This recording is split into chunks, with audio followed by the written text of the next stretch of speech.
Hola mis hermanos, buenos días. Espero se encuentren bien. Estoy muy contento porque hemos podido comunicarnos en la semana a través de este culto o reflexión o devocional Zoom los días miércoles a las 7:30. Varios hermanos han podido comunicarse, ha sido un muy buen tiempo porque hemos podido orar juntos, escuchar reflexiones, escuchar los testimonios de qué ha sucedido con cada uno de los hermanos en este tiempo de pandemia. Así que estamos muy contentos y esperando que muchos más hermanos el próximo miércoles puedan conectarse también. Vamos a orar para que el Señor nos ayude a estar concentrados, a poder entregarle este tiempo a Él en el nombre de Jesús. Amén. Cierra tus ojos, por favor.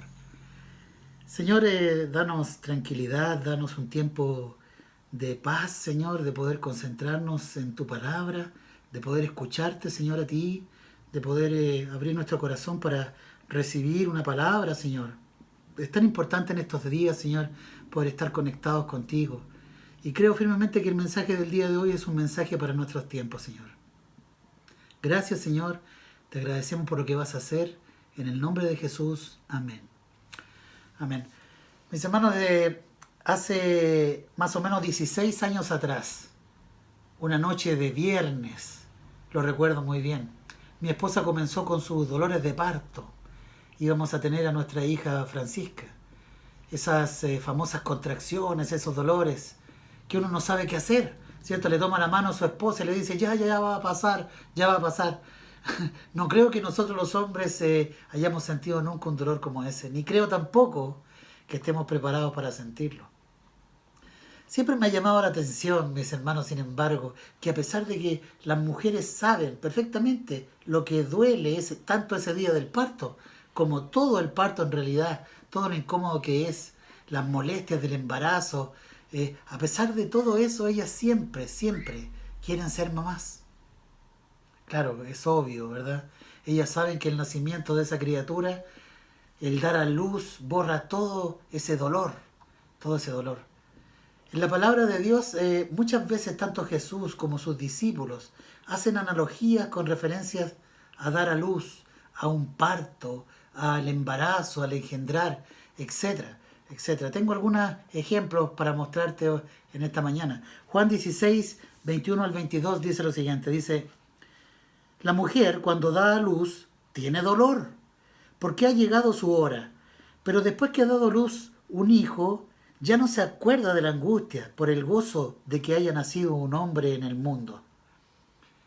El Señor Jesús continúa diciendo, también vosotros ahora tenéis tristeza, pero os volveré a ver y se gozará vuestro corazón y nadie quitará vuestro gozo.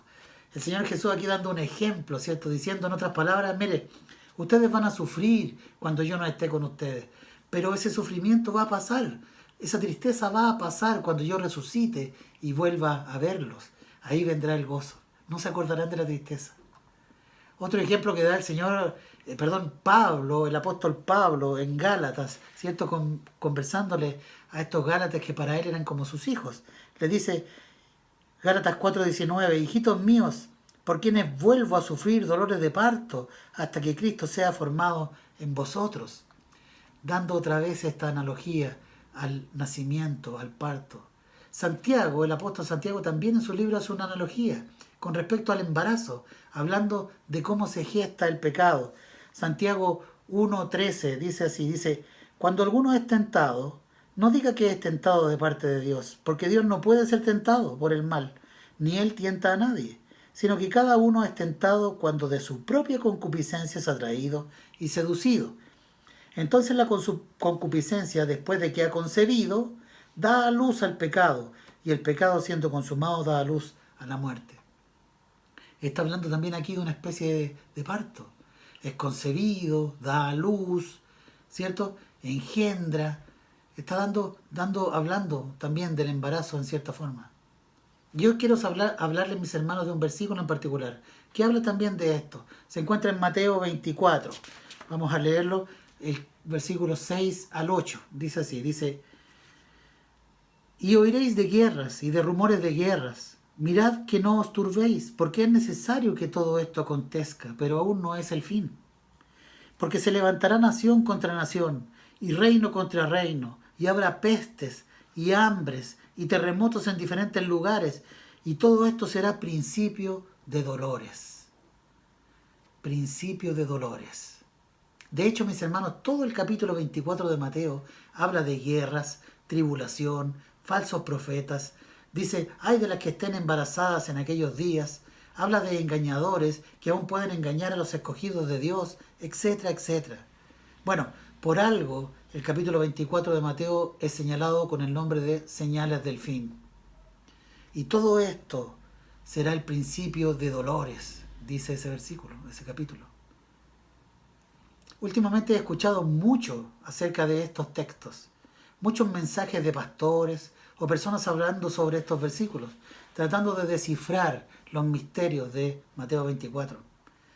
Y eso está bien, no es que esté mal, es solo que un capítulo más adelante, en Mateo 25, el Señor nos está hablando a nosotros como iglesia, diciéndonos cómo debe autoevaluarse la iglesia según los principios de Mateo 25, insisto. Escuchaba el otro día a un pastor diciendo con una voz muy exaltada y una voz muy enérgica, estamos en el principio de dolores. Decía él predicando sobre este tema en un video que pude ver ahí a través de las redes sociales. Yo estoy consciente y creo también que este es el principio de dolores del cual habla la Biblia. Son señales que nos apuntan a la venida de nuestro Señor Jesucristo. Esa venida está cerca y yo creo, gloria a Dios por eso, lo digo de verdad. Sin embargo, juntamente con esta metáfora de los dolores, del principio de dolores, esta metáfora a mí me provoca una gran esperanza. Se lo digo de verdad. Esta metáfora de principio de dolores conecta también lo que ocurre en Mateo 24 con un parto. Principio de dolores. Los dolores de un parto van anunciando que el nacimiento está cerca. Es una esperanza. Los dolores de parto ocurren cada varios días al principio, luego cada varias horas, luego a minutos, ¿cierto? Es decir, se va incrementando, pero ese incremento va anunciando que el bebé está cerca. Partí este mensaje yo recordando el nacimiento de mi hija Francisca. Fue el primer nacimiento al cual pude entrar, como papá pude entrar al parto. Y claro, yo recuerdo de cierta forma es caótico, ¿verdad? Uno corre de aquí para allá, todo esto que sucede antes del parto, ¿cierto? Hay dolores, hay sufrimiento, es desgarrador a veces. Hay temor también, obvio, temor a que todo salga bien, nervios por montones, etc. ¿Hasta qué? Hasta que llega el momento del nacimiento y eso es maravilloso. Y obviamente te hace olvidar todo lo que sufriste. Todo este caos, esos dolores, son la manera de que algo nuevo salga a la luz. Esa es la verdad, mis hermanos. Y en Mateo lo que está por nacer es un nuevo mundo. El reino eterno de nuestro Señor Jesucristo. Por lo tanto, no debemos tener miedo, sino gran esperanza de lo que está sucediendo. Ahora, mis hermanos, quiero hacerte una pregunta. ¿Cuál es nuestra responsabilidad en este parto? Hoy en día se dan clases a los papás y a las mamás para cómo enfrentar el parto, de verdad, porque ellos deben ser responsables, ¿cierto? ¿Cuál es nuestra responsabilidad, mis hermanos, en este parto? Obviamente es estar preparados, estar preparados. Y yo quiero hacerte una pregunta en esta mañana. ¿Tú estás preparado? ¿Estás preparada para este parto? Bueno, esa preparación, si nos estamos preguntando de qué se trata esta preparación, esa preparación está descrita aquí, en Mateo 25. El Señor es tan sabio que nos dejó una parábola para mostrarnos sobre este tema. Esta parábola nos muestra que debemos estar más preocupados de conocer a Cristo que solo de pensar en las señales del fin. Debemos estar preocupados nosotros como iglesia. Me gustaría que pudiéramos leer juntos este texto y, como digo, siempre poder verlo con unos nuevos ojos, con unos ojos sacudidos de lo que hemos aprendido de hombres, sino ir ahí a la palabra a ver qué nos muestra. ¿Cierto? Mateo 25. Puedes buscarlo ahí en tu Biblia para que lo podamos leer juntos. Es esta parábola de las 10 vírgenes. Dice la palabra del Señor así, en el nombre de Jesús. Entonces el reino de los cielos será semejante a 10 vírgenes que tomando sus lámparas salieron a recibir al esposo. 5 de ellas eran prudentes y 5 insensatas.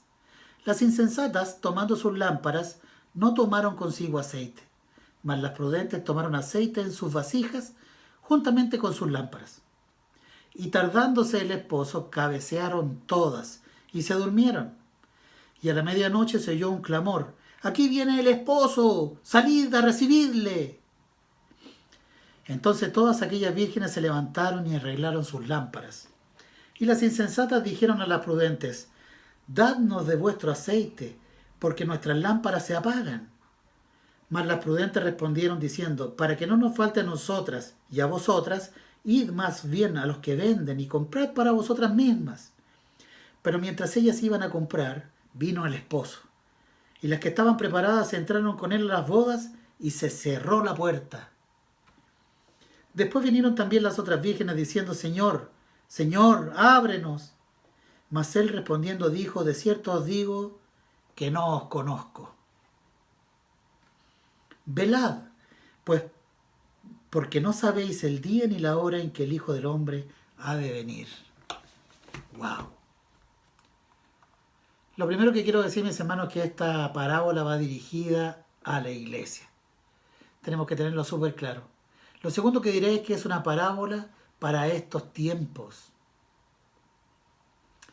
Decía hace un momento que Mateo 25 es una preparación para recibir a Jesús. Quiero que podamos desglosar un poco esta parábola y así entender mejor lo que Jesús nos quiso decir al contarla. Antes que nada, quiero contarles que me tomé un tiempo para averiguar de qué se trataban las bodas de aquel tiempo, los tiempos de Jesús, los tiempos allí en Jerusalén.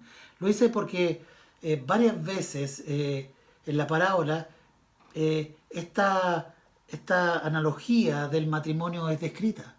De hecho, Apocalipsis dice que son las bodas del Cordero, que viene el novio, que nosotros somos la novia. Y hablando de la iglesia, de un casamiento, unas bodas, ¿verdad? Creo que esto es importante porque muchas veces podríamos pensar que el novio, en este caso Jesús, viene a casarse con estas 10 vírgenes. Pero no es así, no es así. Y quiero que lo podamos desglosar para poder entenderlo. Como les decía, me tomé el tiempo de leer un poco sobre las bodas de aquel tiempo y quiero contarles para que podamos entender un poco mejor. Bueno, en aquellos tiempos, en los tiempos de Jesús, de Jerusalén, era muy común que los amigos del novio y las amigas del novio, especialmente las amigas vírgenes del novio, se usaran como una especie de damas de honor, las cuales escoltaban al novio hacia la casa de la novia, desde la casa del novio hacia la casa de la novia donde se realizaría la boda. Esto ocurría generalmente de noche, tarde, incluso a altas horas de la noche. Por lo tanto, estas damas de honor, estas vírgenes, debían tener lámparas para poder iluminar el camino del novio hacia donde se iba a hacer, como digo, la boda. Estaba oscuro a esa hora, por eso ellas tenían que tener estas lámparas para iluminar el camino. Y quiero hacer un paréntesis primero, mis hermanos. Yo sé muy bien que sabemos perfectamente que nosotros somos la novia que espera a Cristo, ¿cierto? El novio. Pero esta parábola, mis hermanos, en esta simboliza que es la iglesia representada en estas 10 vírgenes, velando, estando despiertas, esperando la llegada del novio. Bueno, algo que podemos ver es que el novio regresa a una hora incierta, primero que nada. De hecho, lo hace en la medianoche, tarde. Versículo 6 dice: y a la medianoche se oyó un clamor: aquí viene el novio, salid a recibidle. Podríamos interpretar esto, mis hermanos, como que en el momento de mayor oscuridad de la noche aparece el novio. Y creo que esto se conecta con lo que estamos viviendo hoy en día. Estamos viviendo tiempos de oscuridad. Es cierto, lo podemos ver a través de las noticias, a través de la sensación que hay en la gente. Repito, vivimos tiempos de oscuridad. Ahora, mis hermanos, la oscuridad no debiera ser un problema. Acá dice que estas vírgenes tienen lámparas para alumbrar. Así que no debiera ser un problema. Porque para brillar con esa luz que nosotros llevamos dentro, es necesario que haya oscuridad para poder brillar. Jesús nos dijo en Mateo 5:14 lo siguiente: ustedes son la luz del mundo. Una ciudad en lo alto de una colina no puede esconderse, ni se enciende una lámpara para cubrirla con un cajón. Por el contrario, se pone en la repisa para que alumbre a todos los que están en la casa. Hagan brillar su luz delante de todos, para que ellos puedan ver las buenas obras de ustedes y alaben al Padre que está en el cielo. Insisto, para nosotros la oscuridad no debe ser un problema, mis hermanos, sino una oportunidad de alumbrar. Esta semana he leído varias veces esta parábola y creo que es una especie de parábola profética. No sé si existe esa palabra o no, yo la inventé yo recién, pero bueno, de cierta forma está mostrando cómo es la iglesia que precede a la segunda venida de nuestro Señor Jesucristo. Es decir, nosotros. Dice el versículo 5 de la parábola, dice, y tardándose el esposo cabecearon todas y se durmieron. Dice esta parábola que como el novio tardaba en llegar, tardaba en regresar, las 10 vírgenes se durmieron. El peligro de la espera es quedarnos adormecidos. Y el Señor anuncia una posible somnolencia de la iglesia en este tiempo. Lo está profetizando. Hace un par de meses atrás, en una de mis prédicas, nombré unas estadísticas, mis hermanos, de la cantidad de muertos en nuestro país por el coronavirus. Sin embargo, hacía referencia a que esas personas fallecidas pasaban a ser más que nada una estadística para nosotros. Y eso no debe ser. Murieron 300 personas y es como si nada. Es como que no se nos rompe el corazón, no nos largamos a llorar después del noticiario. No, es simplemente 300 personas que se murieron. Estamos como anestesiados. Esa es la verdad. Y el problema de la anestesia, mis hermanos, es que no solo nos libra del dolor, sino que no nos permite sentir nada. ¿A usted lo han anestesiado alguna vez? No sienten nada ahí en el sector donde estás anestesiado. Si alguna vez te han sacado una muela, claro, te ponen una inyección ahí y claro, no sientes nada, no sientes el dolor de cuando están manipulando, ¿cierto? Pero no solo eso, sino que toda la cara, tú te la tocas y no la sientes. Lo peor que nos puede pasar, mis hermanos, es convertirnos en una iglesia anestesiada, que no siente el dolor por los demás. Y no me refiero a nuestra iglesia, sino que me refiero a la iglesia en general, la iglesia mundial. Una iglesia dormida, mis hermanos, en vez de una iglesia velando, esperando el regreso de Jesús. Mis hermanos, una iglesia dormida, yo no me refiero precisamente a un grupo de personas buenas para dormir. No, el adormecimiento muchas veces ocurre incluso por el exceso de entretenimiento. El exceso de entretenimiento. El entretenimiento no es malo, es bueno, ¿verdad? Pero en exceso sí lo es. En exceso sí lo es. De hecho, quiero revelarles algo que está en mi corazón, que creo que es nuestro problema. Nuestro problema mayor para alcanzar los propósitos de Dios en nuestras vidas no es tanto nuestro pecado, no, como el exceso de entretenimiento. El exceso de entretenimiento. Somos más buenos luchando contra el pecado que luchando contra la tentación de entretenerse diariamente. Yo no quiero de verdad hacer preguntas de tu vida cotidiana, como por ejemplo, ¿cuánto le dedicas a orar? ¿O cuánto le dedicas a estudiar las Escrituras? En comparación con cuánto le dedicas a otras cosas. Cada uno de nosotros lo sabe perfectamente. Y yo me atrevo a decírtelo, mis hermanos, porque te quiero. Esa es la verdad. Te quiero. Y sé lo que te conviene. Por eso te lo digo. Muchas veces yo me he encontrado en ese estado, mis hermanos, en que solo quiero entretenerme, solo quiero distraerme, solo quiero despejarme. Y créanme que eso está bien, pero me doy cuenta pronto de que si le ocupo mucho tiempo en eso, ya no tengo tantas ganas de orar.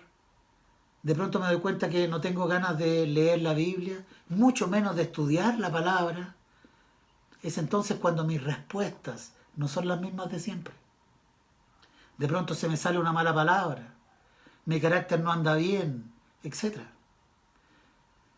Si me preguntan, sin embargo, mis hermanos, ¿qué hacer entonces en ese tiempo?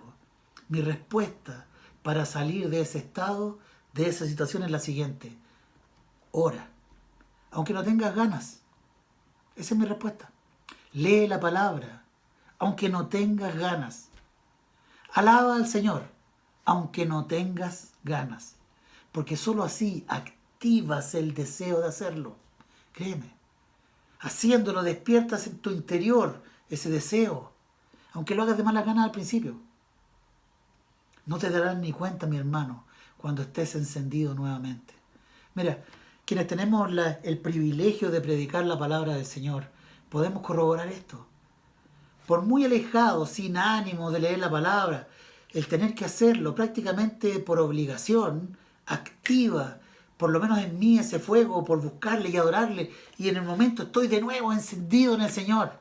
Por eso te lo doy como ejemplo. Ahora, quiero que hagamos un pequeño paréntesis aquí. Voy a pedirle a todos los solteros, niños, jovencitos y jovencitas, que por favor se tapen sus oídos. No, no es verdad, no es verdad. Es una broma. Pero quiero decirles que este principio, mis hermanos, de hacer las cosas aunque no tengas ganas, para despertar los deseos de hacerlo, sirve para muchas otras cosas en la vida cotidiana. De verdad que sí te lo digo. Por ejemplo, sé que tenemos muchos matrimonios aquí en nuestra congregación. Y sé, me lo dice el Señor, que todos esos matrimonios se dan muy pocos besos. Me lo reveló el Señor. Los matrimonios de la comunidad cristiana La Buena Semilla se están dando muy pocos besos. Y eso no está bien. ¿Por qué? Porque quiero que recuerdes el tiempo cuando andabas pololeando y te faltaba tiempo para besuquear al novio o la novia. Así que quiero que apliques este principio. Comienza a besarla. Comienza a besarlo, aunque no tengas ganas de hacerlo. Comienza a besarlo y verás lo que pasa. Solo te quiero decir eso. Amén. A ver, cierre paréntesis. Mis hermanos, la palabra nos insta a velar, a estar despiertos, aunque no tengamos ganas. Aunque no tengamos ganas. Esta parábola de las 10 vírgenes nos muestra que debemos velar. Sí. Entre paréntesis, 10 veces en el Nuevo Testamento el Señor Jesús nos dice que debemos velar, estar despiertos, estar atentos. Es una instrucción. Pero en esta parábola, aparte de mostrarnos esa somnolencia de la iglesia, también nos muestra que en aquel tiempo, mis hermanos, se producirá un gran despertar. Eso es lo que me da esperanza. Sí, un despertar en la iglesia en este tiempo. Dice la parábola en el versículo 6. Y a la medianoche se oyó un clamor. Aquí viene el esposo, salid a recibirle. Entonces todas aquellas vírgenes se levantaron y arreglaron sus lámparas. En medio de la oscuridad, el anuncio del regreso del novio fue lo que despertó a las 10 vírgenes. Vamos entendiendo esto. Este clamor, este anuncio a gritos, es lo que despertó a las vírgenes. Y esto es muy profundo, mis hermanos. Me hace sentido pensar que lo que despierta a la iglesia es el anuncio de que Cristo viene, que el Señor regresa, que el novio vuelve por su novia, la iglesia. Yo quiero preguntarte algo. ¿Sabes que Cristo viene? ¿Lo tienes en tu mente? ¿Sabes que Él viene? Parece una pregunta obvia. Pero ¿sabes qué? Hay mucha gente que piensa que esto es una especie de mito. Es una especie de mito. Es algo fantástico. No. Otros piensan que todavía no, que falta mucho tiempo. Pero quiero que leamos juntos una experiencia del pasado que nos va a tirar un poquito las orejas respecto a esto. Se encuentra en Mateo 24, 37 al 39. Dice así. Mas como en los días de Noé, así será la venida del Hijo del Hombre. Porque como en los días del diluvio estaban comiendo, bebiendo, casándose, dándose en casamiento, hasta el día en que Noé entró en el arca. Y no entendieron hasta que vino el diluvio y se los llevó a todos. Así será también la venida del Hijo del Hombre. ¿Podemos entenderlo, mis hermanos, o no? Que esa palabra caiga ahí en tu corazón. Creo, mis hermanos, que este mensaje del regreso de Jesús no ha sido tocado en la iglesia como se debería. Y esto ha hecho que no estemos ni preocupados, ni atentos, ni preparados, ni ansiosos por su venida. De hecho, 2 de Timoteo 4:8 dice: ahora me espera el premio, la corona de justicia que el Señor, juez justo, me dará el día de su regreso. Y el premio no es solo para mí, sino para todos los que esperan con anhelo su venida. ¿Tú estás esperando con anhelo su venida? Hay un premio para ellos. Estás orando, Señor, vuelve, ven aquí a tu pueblo, regresa. Mateo 24, mis hermanos, entre otras cosas nos dice que antes de la venida de Cristo se predicará el Evangelio en todo el mundo. Eso dice. Mateo 24, 14 dice: y será predicado este Evangelio del reino en todo el mundo, para testimonios de las naciones, y entonces vendrá el fin. ¿Estás preparado para eso? Dime una cosa, ¿esto lo ves como algo terrible o lo ves como una gran oportunidad? Tienes que definirte. Mira, el Señor Jesús en una oportunidad habló de algo llamado mies. Mies, dijo, a la verdad la mies es mucha.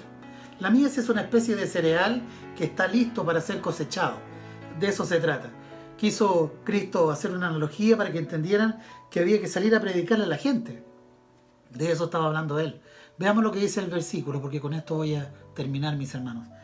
Mateo 9, 36 al 38 dice: y al ver las multitudes, tuvo compasión de ellas, porque estaban desamparadas y dispersas como ovejas que no tienen pastor. Entonces dijo a sus discípulos: a la verdad, la mies es mucha, mas los obreros son pocos. Rogad pues al Señor de la mies que envíe obreros a su mies. Yo quiero parafrasearte un poco este versículo. Jesús está diciendo algo así como, bueno, ya hemos orado bastante por la mies, ¿verdad? Lo que tenemos ahora es mucho que cosechar. Ahora debemos orar para que haya obreros que cosechen. Oye, mi hermano, quiero decirte algo. Tú eres ese obrero. Ustedes son esos obreros.